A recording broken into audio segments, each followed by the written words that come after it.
Good evening and welcome to this evening's talk, and I'm going to be looking at this evening about the very interesting subject from both a physical and a spiritual perspective. I am actually going to be looking at the subject of Israel and the Jews.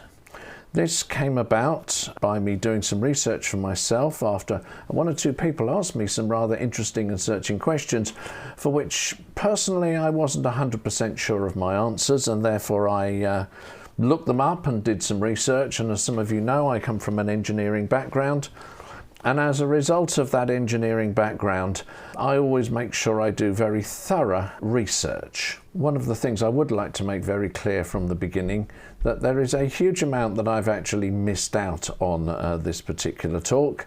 There are quite a few people who have tackled the subject far better than I, but obviously it would be good for me to share this, and this is basically my personal research that I have done.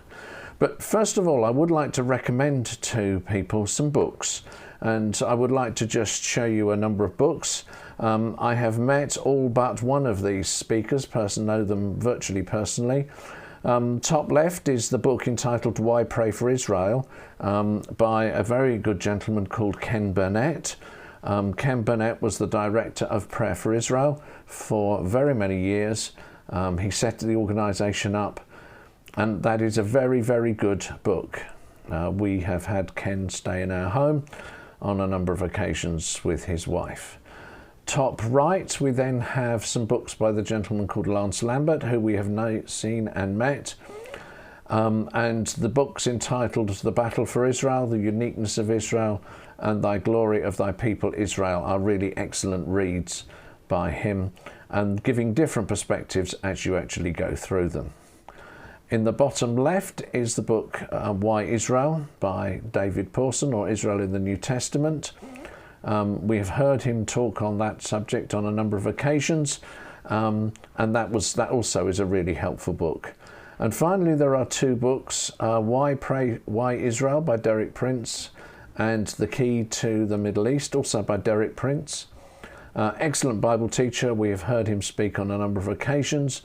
We have met him, and we've had the fortunate that the church we attend, all of four of these people have actually spoken at this church. One book I would recommend that has actually come across my desk recently is that particular book in the middle there, that The Miracle That Is Israel by Philip Davis. This book, as I said, I have recently come across. It is absolutely fabulous reading, very easy to read. And you can read it in chunks, and some of these books you can't do that. You have to actually work your way through them. So there is that one there, which I really, really and highly recommend. Okay, so let's sort of pitch in for one or two bits and pieces, and that is that these are some things that I've heard mentioned recently. Things like, I'd like to ask the question, which river, which sea are they chanting about? We've all seen the protests in London and various towns. There seems to be a chant that seems to be prevalent in those occasions, which is obviously very important that we understand. There is that statement that's there that says Jesus was a Palestinian. Interesting statement. We'll look at that one and see where that one applies. The other one says the Jews have only been in Israel since 1948. That's quite interesting, isn't it, from history? And somebody says Jews only existed after 1948. Hopefully we'll actually be able to look at that and see how that applies. And obviously, you know, we need to think about that when it actually relates to us as Christians. Here we go. Let's actually tackle some of these questions head on. It's always useful to actually deal with what is actually being said. Just dealing with the first two statements, one of which says the Jews only existed after 1948, or they first existed in the 1930s. Well, I just want to refer to, there is that term Israelites, Hebrews, children of Israel, Jew. They actually come from the tribe of Judah, and we'll have a look at where that tribe of Judah was and how it came about in some Bible verses later on. But actually those who belonged to the tribe of Judah in those times were called Yehudi. And it actually applies to all of those who were resident in the whole of the area, both in Judah and later on in Judah and Israel. And that was the northern kingdom. And that includes those who can quote their lineage from there. So that would have been Jews, that would have been Arabs, that would have been anybody else who happened to be living in the area or the areas of Israel and Judah. And it was particularly used, mainly used in the people after about 500 BC, when the children of Israel, a large number of them, came back from exile in Babylon. And so we actually find that that's where that particular term Jew comes from. It comes from the word Yehudi, which was somebody who was of the tribe of Judah or who lived in the area of Judah. So let's just have a look at the flag. The Israeli flag comes about from a Zionist conference just about the turn of the 1900s. The Zionist organization were looking for something that they could hang on their platform. And they said, well, you know, it's going to need a lot of prayer. So they decided to adopt the Jewish prayer shawl, and actually they hung it up. And the blue stripes decorate many Jewish prayer shawls. They actually come from tassels that are actually woven down the side. But one of the things that as that developed, it obviously became, those are quite expensive to produce. And therefore it was decided that a couple of blue stripes would be sufficient as far as that was concerned. Then we have the Star of David in the middle. That represents a number of things, depends which tradition you come from. Some people say it consists of two arrows, one pointing up to the heavens and one down to the earth, representing an interaction between the divine and the physical realm in the life of the Jewish people. 6 points of the star can be also said to represent the 6 days of the week that God worked and later on the Jewish people would work. And therefore the Sabbath or Shabbat is represented by the inner space, which is where you do no work. It's also interesting that the 12 lines that make up the circumference of the Jewish star can also be said to represent the 12 tribes of Israel. And if you actually read in the Bible, when they were touring, coming up from the Promised Land, they would always set up their tabernacle in the middle with the tribes all gathered around. Interestingly, though, that more recently, some people have actually said it represents the two rivers, which of the two rivers of the Promised Land, which Abraham was going to inherit, and the two rivers being, of course, the river Euphrates and the river Nile, not, I suspect, the river that a lot of people are referring to today. So, let's pitch into some Bible verses and take it from there as far as that is concerned. Here we pitch into our first Bible verse, and that is we're reading from Genesis chapter 12. Okay, let's now have a look at some Bible scriptures that relate to the children of Israel and the Jewish people. So if you're following, you've got it on the screen there. We're going to start in Genesis chapter 12.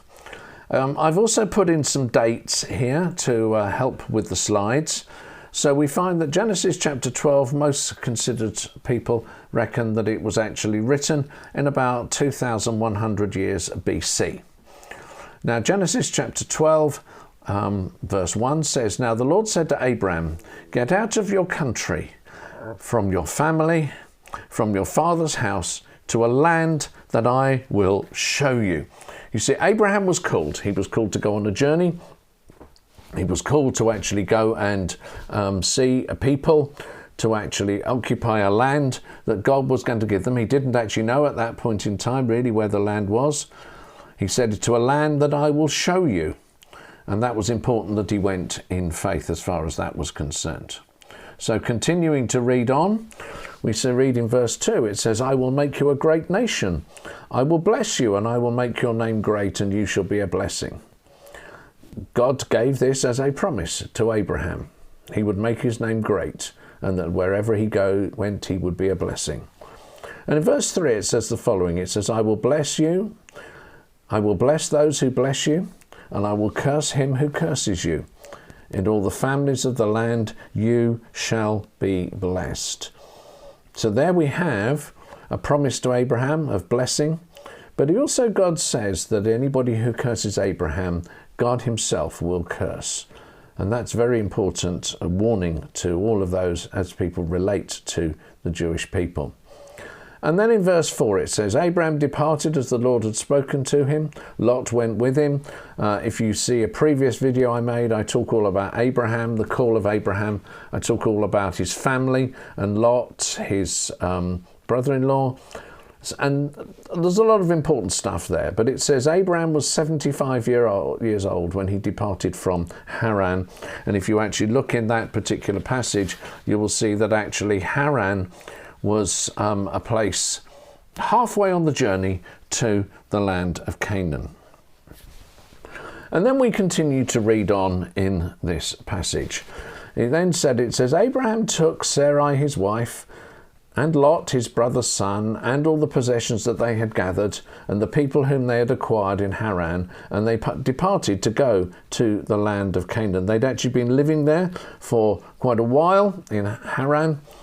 But you notice they departed to go to the land of Canaan. God gave them a very specific name for that particular land, and that it was important that they actually realised that.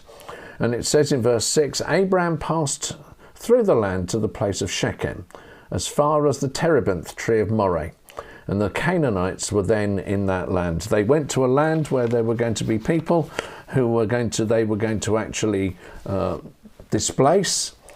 But God had his hand upon the whole circumstances and situation. And as they were on their way, it says, the Lord then appeared to Abraham and said, your descendants I will give this land. This was when he was in the land of Canaan. And there he built an altar to the Lord who had appeared to him. Note, there was worship at this time. This was when worship was established in the land, worship to God. And verse 8 says, and he says, he moved there to the mountain to the east of Bethel. He pitched his tent with Bethel on the west and Ai on the east. And there he built an altar to the Lord, and he called upon the name of the Lord. You see, here we come, that he's actually calling on God's name, established and saying, God, this has been your promise, now do what you said you would do. And it then says, and Abraham continued to journey, and he journeyed on to going towards the south. And if we actually look at this particular map here, you can see fairly clearly that the area marked out there is the land that God actually promised to Abraham. And if we move on to Genesis 15, there's a lot I miss out between the two of those. About 100 years have passed.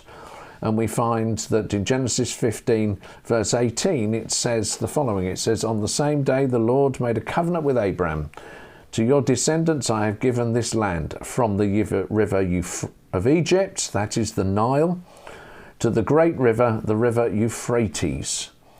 Okay, and you can see that very clearly on the map, marked in country which is now Iraq and moving up into Syria. And he said the land he was going to give them, the Kenites, the Kenizzites, the Cadmonites, the Hittites, the Perizzites, the Rephaim, the Amorites, the Canaanites, the Gershites, and the Jebusites. It was interesting to note that this was the promise made to Abraham, but in reality, Abraham never actually fully lived in the land that was given to him, and some of his descendants almost fully occupied it, but the problem with the children of Israel was they were not very obedient to the things of God and the things that God had called them to. So if we move on, we find that here is a clearer map as to what was going on. We find this was a map very clearly showing Abraham's inheritance between the two rivers, which you can see very clearly, the Euphrates at the top. You've got the Persian Gulf separating off land further east, and you've got Egypt, Sudan, and Ethiopia further down, Eritrea and Ethiopia as lands on the eastern side of that which God had promised to Abraham as an inheritance. Now, one of the things we also need to consider is we need to consider basically Abraham's two descendants, because that is critical for an understanding of what's going on today in the Middle East. There are two people groups, There are the Jews and there are the Arabs. And what we will look at is we will see where the Jews, of course, are a descendants of Isaac, but the Arabs are the descendants of Ishmael, and God has something to say about them, and I think that's important that we actually look at what the Bible has to say about the Ishmaelites. And one of the things is that we start to pick up in Genesis 15. Read the first 3 verses, but if we pick up in verse 4, and it says, "Behold, the word of the Lord came to him, saying, This one shall not be your heir, but the one who will come from your own body shall be your heir." And then he brought him outside and said, "Look now towards heaven and count the stars if you are able to number them." And he said to him, "So shall your descendants be." The person who God was referring to, he said, "This one shall not be your heir," is referred to in the previous verse as Eliezer of Damascus. This was somebody who was born in Abraham's household, and one of the traditions there was if you had no heirs, then the first person who was born to the household of basically your housekeeper or senior person in your house would become your inheritor. And this was what Abraham thought, that he was going to, all his goods were going to be inherited by this guy. But God is actually saying, "No, you shall have an heir from your own body." At this point in time, Sarah was without child. Abraham was getting on in years. It was looking pretty impossible that they were actually going to have a child. And Sarah, his wife, had a good idea that Abraham, look, here is one of your concubines. Do what is necessary with her, and let's see if you can actually get an heir. And we pick up in Genesis, this is what happened, and in Genesis 16 we pick up the story. And it said, "The angel of the Lord said to her," that is Hagar, "Behold, you are with child, and you shall bear a son, and you shall call his name Ishmael," which means God will hear, "because the Lord has heard your affliction. He shall be a wild man. His hand shall be against every man, and every man's hand shall be against him. And he shall dwell in the presence of his brethren." You see, isn't that true today? You see, Abraham had tried to make it happen, tried to make this inheritance happen, but God said of this child of his concubine that Ishmael will be a wild man, and basically he will be in conflict with the rest of the world. And basically he will think that every man's hand is against him.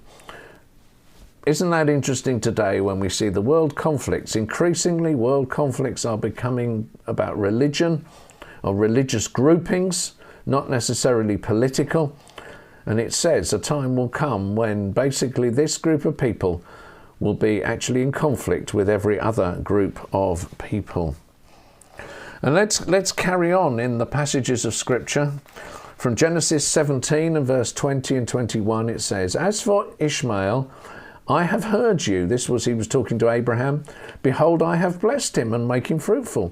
I will multiply him exceedingly, and he shall beget 12 princes.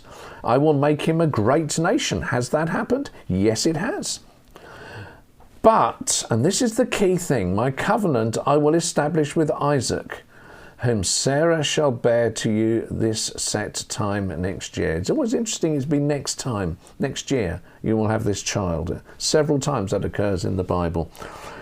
But it's what's important here is, you see, we find in verse 20, it says, Ishmael will be blessed, he will be fruitful. Who has the oil today? Who are the oil-rich nations? They are the Arab nations. You see, in verse 21 it said, God said, "My covenant I will establish with Isaac." You see, God had a relationship with Isaac and his descendants. But Ishmael, God said, "I'm never going to have a relationship with him." And this has always been, I think this is the crux of the matter today. And that is that the Arabs want to be in relationship with God their Father, but they can't do it. And as God has said, this will never happen. And in Genesis 21, we see the following. Verses 13 and then some 18 to 21. "And he said, Yet I will also make a nation of the son of the bondwoman, because he is your seed." The bondwoman being Hagar. And he then said in verse 18, says, "Arise lift up the lad and hold him with your hand, for I will make him a great nation. God said this several times about the Ishmaelites. He would make them a great nation, a great people. So God was with the lad, and he grew up and dwelt in the wilderness and became an archer. Interesting there that an archer was basically one who hunted. Everybody else was going to be farmers. They were going to be crop people. The Jewish people always had their crops. They always had the sheep and the goats of their own. But you see, he was going to be an archer, and he would be hunting what was not his. And we find there, it said in verse 21, he dwelt in the wilderness of Paran, and his mother took a wife for him from the land of Egypt. Interesting that his wife was taken from the Egyptians, and we know later on how much of a problem the Egyptians were going to be to the children of Israel. So you see the notes where they lived, and if we jump on to one more passage from Genesis 25 and verse 17, and it says the following, and these were the years of Ishmael, 137 years, and he breathed his last and died and was gathered to his people. You see, God, he lived a good life. We find later on that actually Isaac lived for 133 years, I believe. So he too had a good life. This was about the length of life for men at this particular point in time. But note where he dwelt, and if you were actually to look this up, and if you look at the map, you'll see that they dwelt in an area which is basically Saudi Arabia today. Look at the map, look at the locations. There are some discussions about where Shur is, but basically it's the eastern end of what we now call Saudi Arabia. And the area of Assyria, up towards Assyria. And it said he died in the presence of his brethren. He died with his people. But let's jump on now for the children of Israel. We've missed out a huge amount of history, so we're going to jump on to the section where the children of Israel, it's post-Egypt, okay, where the children of Israel have been taken. They went down into Egypt. There's the times of Joseph, there's the times of Moses. And as you know, the children of Israel spent 40 years in the wilderness. And then we get to this point where the children of Israel have been in the wilderness for 40 years, and they're about to move into the land of Israel, the land that they were called to. So let's have a quick look at this. And you see on the left-hand side there, you've got all the tribes of Israel in the land. The map very clearly shows where various tribes are. You'll notice that actually when they inherit the land, over in the far left-hand side, there's this piece of land called Philistia, okay? The land of the Philistines. You'll note that today there is if you could just about see it, there is Gaza in the land of Philistia, okay? A piece of land that the children of Israel did not inherit and did not move into. But let's actually read Joshua chapter 1, and let's have a look at what the Bible says about this. Joshua chapter 1, and picking up from verse 12. And it says, to the Reubenites, the Gadites, and half the tribe of Manasseh, Joshua spoke, saying, remember the words which Moses, the servant of the Lord, commanded you, saying, the Lord your God is giving you rest and giving you this land. Your wives and your little ones, your livestock shall remain in the land which Moses gave you on this side of the Jordan. Okay, this side of the Jordan, actually being the eastern side of the Jordan. But it says, but you shall pass before your brethren armed, and all your mighty men of valor, and help them until the Lord has given your brethren rest, as he gave you, and also have taken possession of the land which the Lord your God is giving them. And you shall return to the land of your possession, enjoy it, which Moses, the Lord, your servant, gave to you on this side of the Jordan towards the sunrise. You see, what's important here is that in this particular passage we see that God gave 2.5 tribes land to the east of the Jordan River. Okay, and that's important for us to remember that not all of the 12 tribes, 2.5 of the tribes actually went into the land or remained on the eastern side of the Jordan. And if we just look at that map, you can see that. You can see where the various tribes are.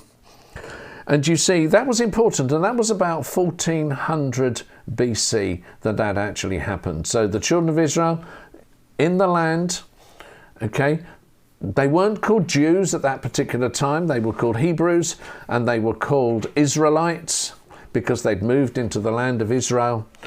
But we'll see there in the bottom end is that tribe of Judah going well into the Sinai Peninsula. So let us actually move forward, and let's jump forward again. And we find that in about 1000 BC, and you can actually read this passage in 1 Kings chapter 12, you will find that two kingdoms were established. We had and two kings. We have Jeroboam, who was the first king of Israel, and Rehoboam, who was the first king of Judah, and various tribes came together to produce these two kingdoms, a northern kingdom and a southern kingdom. And this was pre the Babylonian capture. You'll actually know that Philistia on the left-hand side there again was not actually part of the two kingdoms. And of course the Philistines lived in that land. The Philistines were always a pain to the Israelites. But these were the people Goliath came from, as it says in a lot of passages, the giants of old. And basically they were an evil people, the Philistines. They were known for their violence. They were known for their basically religion, which involved human sacrifices. They were a really evil and nasty people. So let's just sort of jump on a little bit and let's go down and let's have a look now at this particular slide, which gives you a summary of the children of Israel. So here we have that the Abrahamic covenant was given about 2000 years BC. Then we find in 586 BC, Judah was conquered by the Babylonians. As you say, well, hang on, Judah and Israel. Well, a lot of those from Israel had actually been captured and taken north into Syria. But the Babylonians came in and they actually conquered basically everybody who was left, primarily those from the tribe of Judah. But on their return, they sort of swept up all and sundry from the northern kingdom and took them to Babylon. So the land of Israel and Judah was inhabited and conquered by the Babylonians from about 586 BC to 516 BC. We have the return, which you can read in the book of Nehemiah and Ezra. But basically, the land of Israel, although the Jews had returned, it was still under the hands of the Persians for quite a long time, from 516 BC right the way through to 336 BC. Then we find the Greeks, who actually occupied the land and took possession and took control from 336 to 63 BC.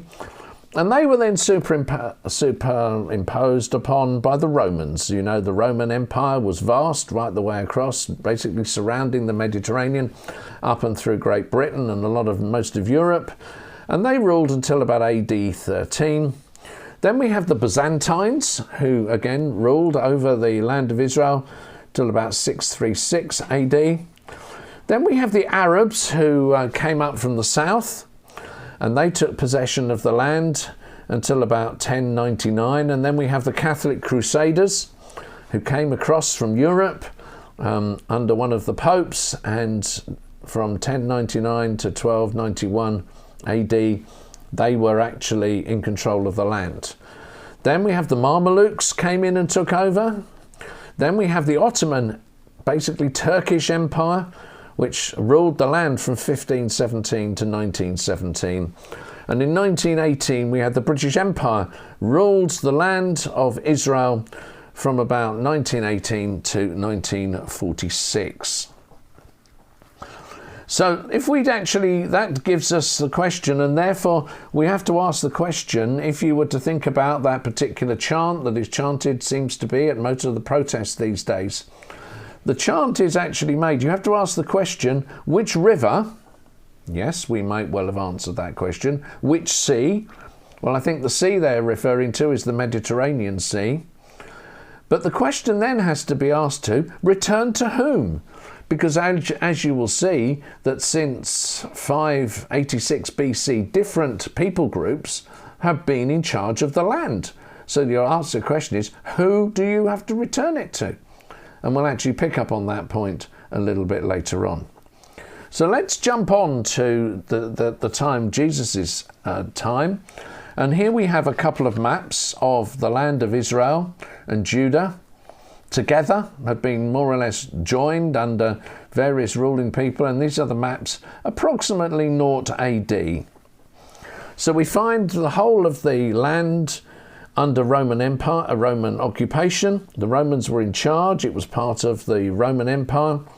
And the map that we have on the left-hand side there, the arrows actually show the path taken by Herod the Great when he moved around the land just to make sure he got it under his control. And the map on the right, if we were to actually look at that one, we actually find that a lot of the names there are the names that you would expect to find, and you find them in the New Testament in Jesus' time. And they're familiar to a lot of us who are actually looking at this. But what I do need to go on to, and if we look at the next slide, what we actually find is that there was a gentleman called Hadrian. We may well be familiar with Hadrian. He built a wall between England and Scotland to keep what he called the wild barbarians away. But far more importantly, in AD 135 or AD 135, there was a little Jewish uprising in the land which we now know as Israel and Jordan. Now, Hadrian actually decided that the best thing to do was actually to rename this land, and he called the land Palestina, which was the Latin name for the Philistines, because the Philistines, to call people Philistines was a real insult to the Jews who were living in the land at that time. And can I say the word Palestina, or Palestinians as it became, applied to the Jews, the Arabs, and the Roman Remainers who were in the land. So therefore you can see, if you can find any Romans today, you can also call them Philistines. Some people would actually say you can actually call that across to, of course, some of them pull back to Italy, and therefore you could apply that to the people who can trace their family back to there. So that then is how that term, Palestine, came into place. We had the question, Jesus was a Palestinian. No, Jesus could not have been a Palestinian because he'd been dead and he was crucified and had died and had risen again about 100 years prior to the term the Philistine came into being. So let's just move on to a little bit of a timeline under the British rule, because we're coming nearer to today. And we need to understand some different bits and pieces in here. So in 1917, we have what was called the Balfour Declaration. We will look in that in a minute. In 1922, the British mandate for Palestine was given, and that actually divided the land into two groups. It set up Transjordan, we'll look at that in some detail, and the Jewish homeland in the land of Israel, and you'll notice how the land was divided up. We have in 1939, the immigration to the land of Israel was limited by a white paper. The British returned a large number of Jews leaving Europe and forced them to go back onto mainland Europe. And we know what happened as a result of that. We then have the Holocaust between 1939 and 1945 during the Second World War. But in 1944, there was called a Jewish Brigade, became part of the British Army, and in 1947, the UN proposes the creation of a state, an Arab and Jewish state in the land, and we will have a look at that in a little bit of detail. So, into the Balfour Declaration, let's have a look at what that says. Because it's very important that, because this actually set everything in motion, and the date of this is November the 2nd, 1917. And here we have Balfour writing this letter to Lord Rothschild, and it says, "I have much pleasure in conveying to you, on behalf of Her Majesty's Government, the following declaration of sympathy with the Jewish Zionist aspirations, which is submitted to and approved by the cabinet. So at the highest level, this proposal was established. His Majesty's government view with favour the establishment in Palestine of a national home for the Jewish people, and will use their best endeavours to facilitate the achievement of this object, it being clearly understood that nothing shall be done that may prejudice the civil and religious rights of the existing non-Jewish communities in Palestine, and that has continued to today. Those who live in the land who are not Jewish have equal rights to the Jewish people who live in the land of Israel, or the rights or political status enjoyed by the Jews in any other country. I should be grateful if you would bring the declaration to the knowledge of the Zionist Federation. So there we have the Balfour Declaration proposing to set up a homeland for the Jews, but it's also protecting the rights of the people who already live in the land as far as various bits and pieces are concerned. And to this day, if you are non-Jewish but living, a settled status in the land of Israel, you have equal rights, equal access to hospitals, equal access to education, you can vote, and there are a number of Arab people who are actually in key places and situations in the land of Israel today, which the Jewish people have maintained from Balfour's Declaration. So what we have is that we move on to 1922, and we have the British Mandate for Palestine, which was set up by an agreement. And you will see this is the land. You can see the outline of the land there, which was going to be the British Mandate for Palestine. You can see that you had the French Mandate to the north, which was basically of Syria and Lebanon. To the right, you've got the British Mandate of Mesopotamia, which is the bit that runs down following the Euphrates. You've got the Sultanate of Nijad to the east, and various other kingdoms, including Egypt in the Sinai Peninsula. And what happened was that there's a dotted line you can see on that map, and this was the proposed outline for the State of Israel. And what actually happens was that the British Mandate for Palestine took the piece of land over which Britain had majority control, and they set up something called Transjordan, which was actually 75% of the land, and the British national home was 25% of the land.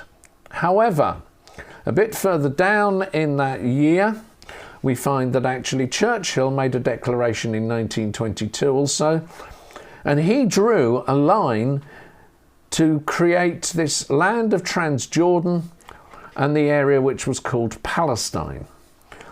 And the Emirate of Transjordan was given 77% of the land. This was given to somebody called the Emir Abdullah, who was part of the Hussein family, who are still controlling Jordan to today.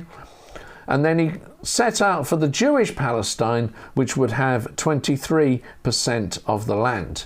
You'll notice that at this particular point, if you look very closely in the top right-hand corner of the land of Palestine, at that point, you've got the Golan Heights, which were actually given to Syria. Can I say, having this all been set up, the Jewish, or the Arab League rather, they actually rejected this plan. So therefore we move on from that one, and we find that in 1937 there was something called the Peel Commission, and if you look very closely at the land that you see there, the vast majority of the land was actually going to be given to the Arabs in Transjordan. The small piece at the top was actually going to be given to the Jews, the Jewish state. And you have that little bit that remained British territory, which actually remained Jerusalem, because Jerusalem had always been a little bit of an issue with that. It was rejected by the Arabs. However, the Jewish Zionist movement said, well, if we're going to have anything, that's better than nothing. So they agreed to it, but as I've said, it was rejected by the Arabs rather. Okay, so that's where we're going to finish part 1, and we'll come back to part 2